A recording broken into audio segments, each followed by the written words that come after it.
La première opération avant de farter, ça va être déjà de nettoyer la semelle, soit en rentrant d'être allé skier, soit avant de farter. Donc là, l'idéal, c'est d'utiliser une brosse soit en acier, soit en cuivre. Donc soit en acier comme ceci, soit en cuivre comme là, qui permet vraiment d'aller au fond et de nettoyer. Donc on va simplement faire un petit passage dans le sens de la glisse. Alors ça sert à quoi? Ça permet de nettoyer la semelle de toutes les impuretés qui se sont accumulées quand on a skié sur la piste et de la préparer à recevoir le fart. Donc là, quelques passages suffisent pour avoir une semelle propre et prête à accueillir le fart. Donc voilà, on a passé un coup de brosse. L'idéal, c'est de passer un petit coup de rouleau fibre, comme ceci. Ensuite, avec votre fer qui aura été chauffé à la température indiquée sur les boîtes de fart en général, vous voyez que chez nous, c'est indiqué ici. On va appliquer ce fart. Alors pour ceux qui n'ont pas l'habitude ou qui ne sont pas sûrs d'eux, la première chose à faire, c'est simplement de passer un petit coup comme ceci, tranquillement. Ça va permettre d'éviter à la semelle du fer d'être directement en contact avec la semelle du ski pour éviter tout risque de brûlure. Donc ensuite, avec notre fer chauffé, qui ne doit pas fumer, vous voyez que le fer ne fume pas, on va appliquer le fart contre le fer et faire couler les petites gouttes tranquillement d'un côté et de l'autre de la rainure par exemple, en faisant un aller-retour.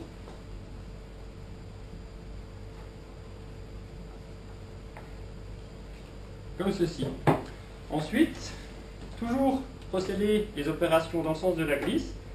On va faire un passage assez lentement pour répartir le fart.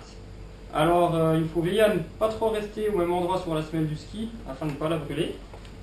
Donc là, je fais mon premier passage. Ensuite, on va pouvoir faire un deuxième passage, soit de la même manière, soit d'un côté de la rainure.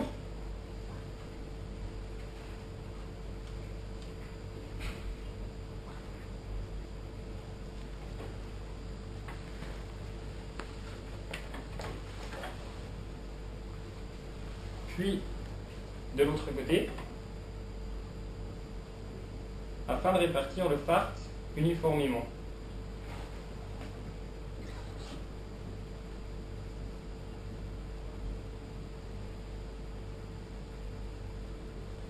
Et vous pouvez terminer, si vous le voulez, avec un dernier passage, afin de bien faire imprégner le fart. Toujours de la spatule vers le talon, ce qui est très important.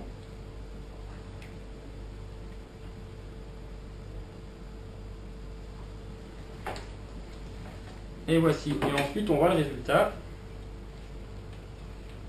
Le fart est réparti. Une fois que le fart aura refroidi, on va pouvoir racler. En général, il faut compter entre 10 et 20 minutes, suivant la dureté du fart et la température ambiante de la pièce. Donc au niveau du matériel, on va commencer avec ce qu'on appelle une raclette, qui va servir à deux choses. La première chose, à enlever le fart dans la rainure, et la deuxième chose, à enlever le fart sur les champs, puisqu'elle est beaucoup moins agressive qu'un racloir. Et le risque que vous aurez si vous faites vos champs avec un racloir, c'est d'abîmer vos cales et de ne plus accrocher sur une neige, notamment les neiges gelées. Donc là, pour racler la rainure, on va commencer. On va insérer la spatule dans la rainure et on va pousser tout en se guidant avec le pouce, ce qui va éviter de déraper et d'endommager la semelle. Donc vous voyez qu'en un, voire deux passages, la semelle est déjà bien, la rainure est déjà bien nettoyée. Ensuite, on va faire la rainure, le champ, pardon, comme ceci. Première étape. De l'autre côté, comme ceci. Puis avec un racloir en plexiglas relativement affûté pour éviter d'abîmer les semelles et les structures du ski, on va enlever ce surplus de fart. Alors toujours en partant de la spatule vers le talon. Le plus simple, c'est d'incliner votre racloir à 45 degrés. Et là,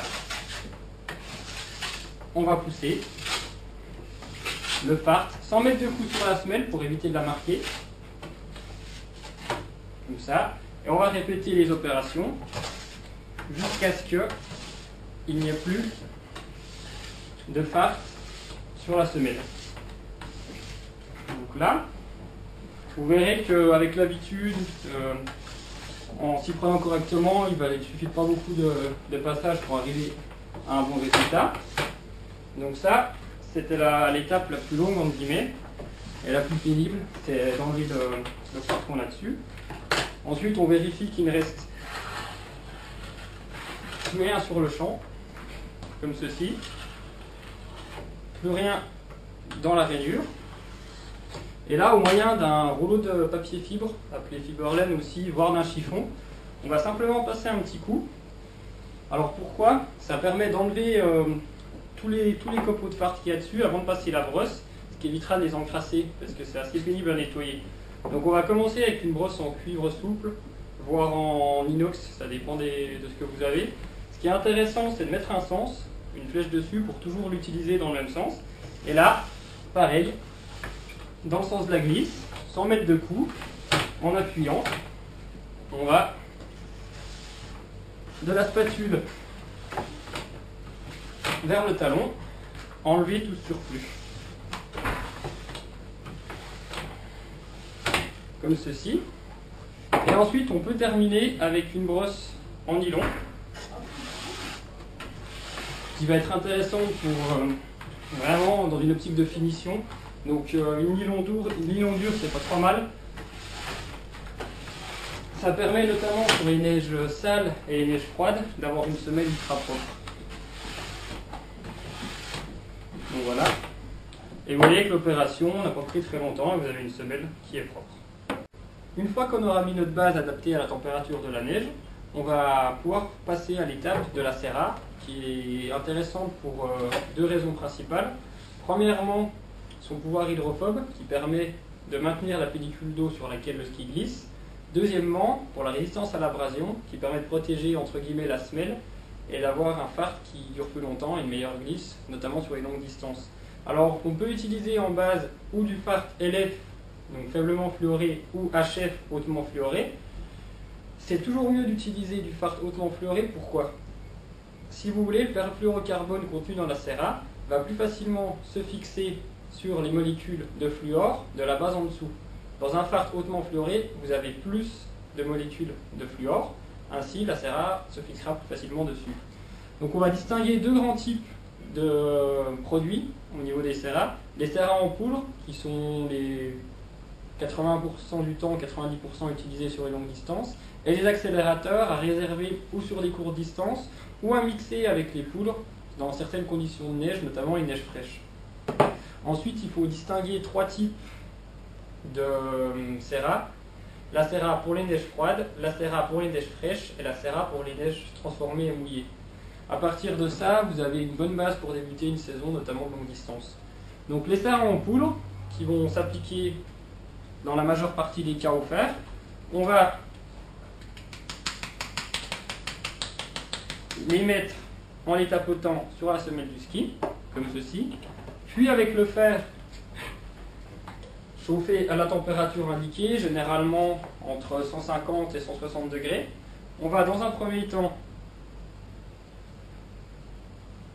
la répartir comme ceci, puis avec un premier passage l'étendre. Vous voyez qu'ici il ne faut pas s'arrêter trop longtemps, ça permet d'éviter de brûler la semelle et le fard. Un second passage pour l'étendre, et on peut terminer avec un passage d'un côté de la rainure et un passage de l'autre côté. Alors, deux idées reçues sur les serras qui sont plus forcément vraies.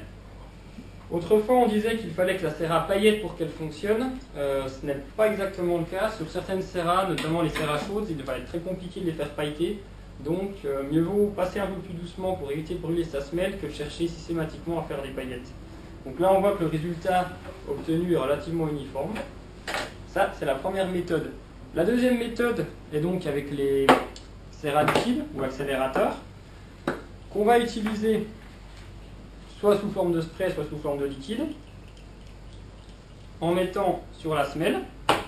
On va donc passer le spray, un petit coup de pinceau, alors évidemment pas un pinceau à peinture, un pinceau réservé à cet usage. On va l'étendre comme ceci, et ensuite, avec un liège ou manuel ou rotatif, on va la chauffer, qui est le même genre d'opération qu'avec un fer, mais un peu plus fatigant, et pour un résultat qui durera moins longtemps. Donc ceci, c'est dans un usage d'accélérateur. Et le troisième usage dont j'en ai parlé au début, c'est de faire un mix entre les deux, c'est-à-dire que l'on va, dans un premier temps, mettre nos sprays et les tendre, et dans un second temps, passer la poudre par-dessus.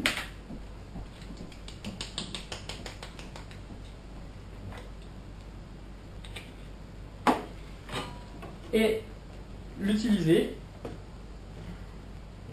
de la même manière qu'une poudre normale. L'avantage de ce système, c'est que la Cera glissera plus rapidement, mais aussi ça va être un fixateur pour les longues distances. Donc là, avec un dernier passage.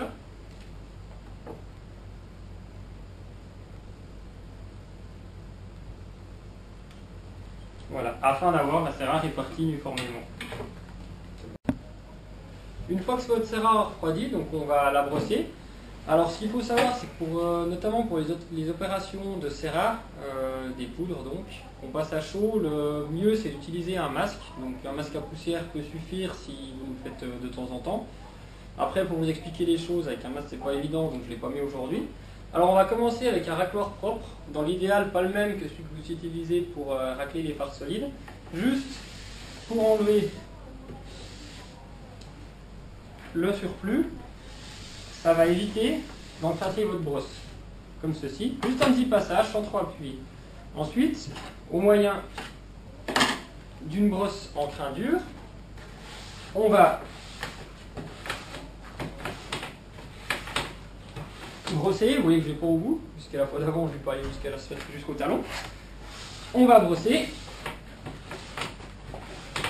en appuyant et en répétant les passages afin d'enlever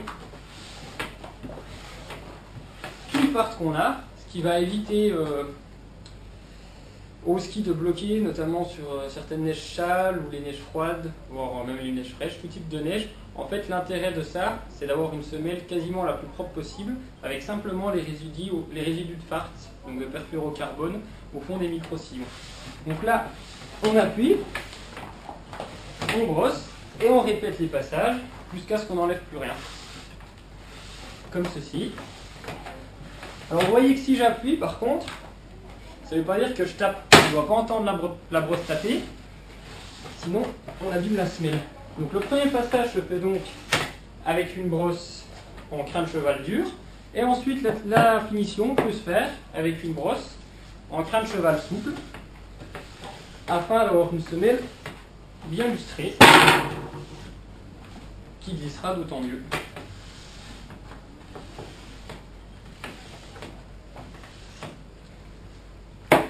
Une fois qu'on a terminé, on peut passer un petit coup de rouleau fibre, ce qui permettra d'avoir la semelle vraiment toute propre. Voilà. Ensuite,